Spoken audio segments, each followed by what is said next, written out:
Hi, welcome back to the channel. In today's episode, I want to talk to you about the latest developments in the war in Iran because over the last 48 hours, the situation has escalated significantly. We're now seeing not just military action, but a full-scale economic war unfolding alongside it. The United States is trying to squeeze Iran by shutting down its oil exports and therefore its oil industry, while Iran is responding by targeting global shipping. And this is already having serious consequences for the global economy, but what we're now seeing is a clear escalation, which is increasing the risk of even greater disruption in the weeks and months ahead. But before we get into the detail of all of that, can I ask anybody that hasn't subscribed yet to please hit that red subscriber button? It really helps with the algorithm and also puts a smile on my face. Right now, the situation in the Strait of Hormuz is deteriorating rapidly. Iran has seized 2 confirmed commercial vessels attempting to pass through the strait. The MSC Francesca, which is a Panama-flagged container ship, and another vessel which was Liberian-flagged. These aren't Iranian ships, these are international commercial vessels. Iran's justification is that they were operating without proper clearance and had allegedly interfered with their tracking systems. But the reality is that they were passing through one of the world's most important shipping lanes and they've just been taken.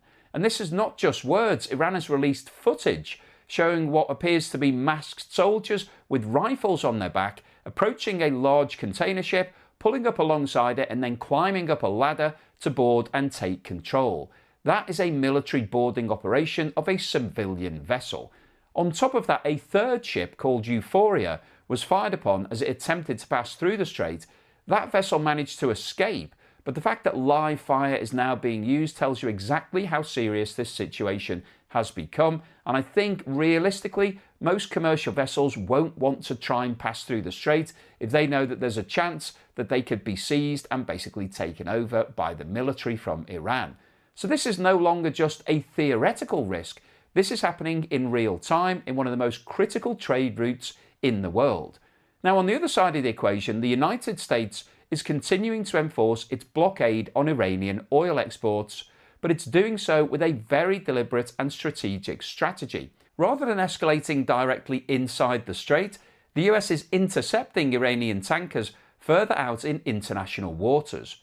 At least 3 Iranian-linked oil tankers have been stopped, Deep Sea 7 and Darina, and this is important because these ships haven't just been turned around. In the case of Darina, it was carrying around 2 million barrels of crude oil. The vessel has been taken under US control and is now being escorted by the US Navy. So effectively that cargo has been seized. Other vessels have been diverted, prevented from unloading or forced to change course, and dozens more have reportedly been warned off from transporting Iranian oil. But this is where the things get really serious because the impact of that blockade is now building inside Iran itself. The United States is stating that Khark Island, which is Iran's main oil export terminal, is now effectively full because Iran is struggling to load tankers and move oil out of the country. And that creates a major problem for Iran because oil production is not something that you can just switch on and switch off. If Iran continues producing oil but can't export it, storage fills up, and once storage is full, production must be cut back. But shutting down oil production isn't simple. If you start restricting the flow from oil fields, it can damage the reservoirs, reduce pressure, and make it much harder and much more expensive to restart production later. So this isn't just about lost revenue today for Iran. This could cause long-term damage to Iran's oil industry. And that's the strategy. The USA is trying to force Iran into a deal by squeezing its most important source of income, oil exports, to the point where the conflict becomes economically unsustainable. And Iran's response is equally clear. If we can't export our oil, then we will disrupt global oil flows. So what we've now got is a two-sided economic and military conflict playing out at the same time. And the result of that is exactly what you'd expect. Traffic through the Strait of Hormuz is effectively ground to a halt once more. And that's a huge problem because this is the most important oil choke point in the world.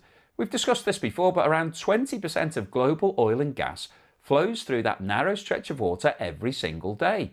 And there's no easy alternative for the oil to go to. There are pipelines that can bypass the strait, but total capacity on those pipelines is only around 5 million barrels per day.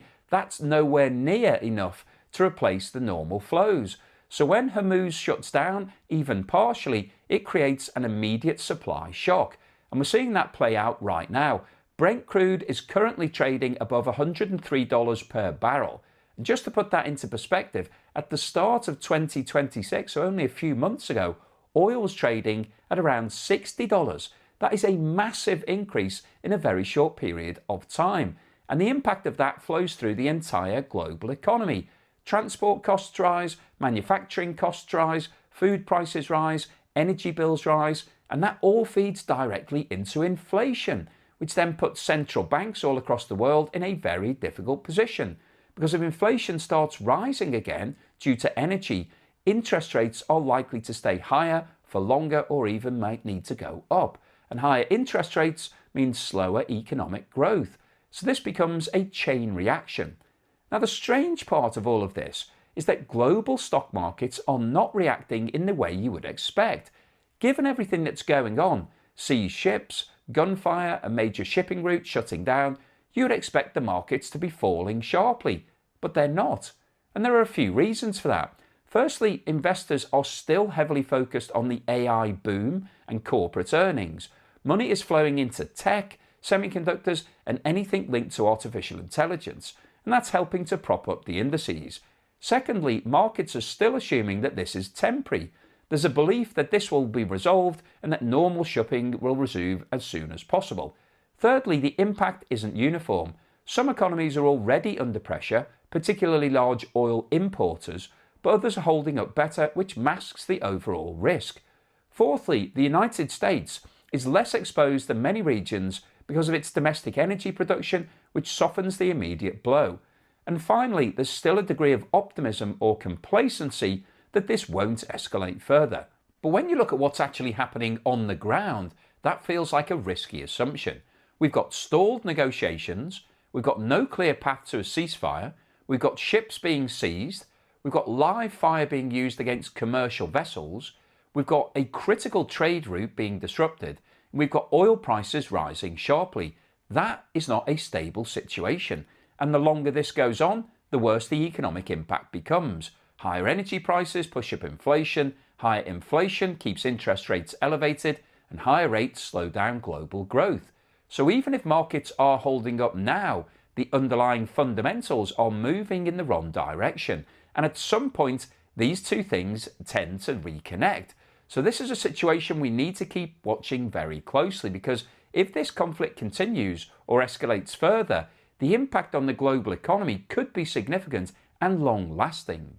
So I'll keep you posted on any further news and developments as and when they occur. Hopefully you found today's video useful, informative, and most importantly, thought-provoking.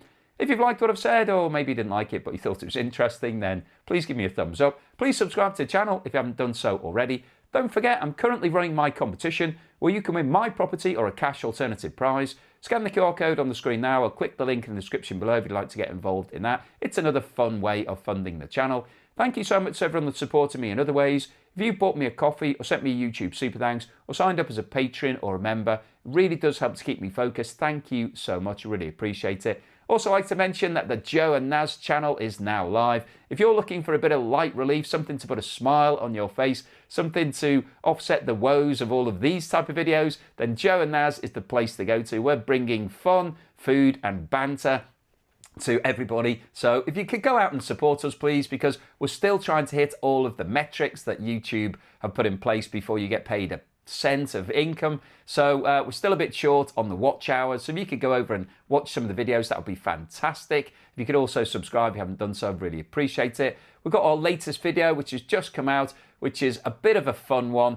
We actually have a guest star on it. It's Phil Lynott from Thin Lizzy, the rock band from the sort of 70s and 80s.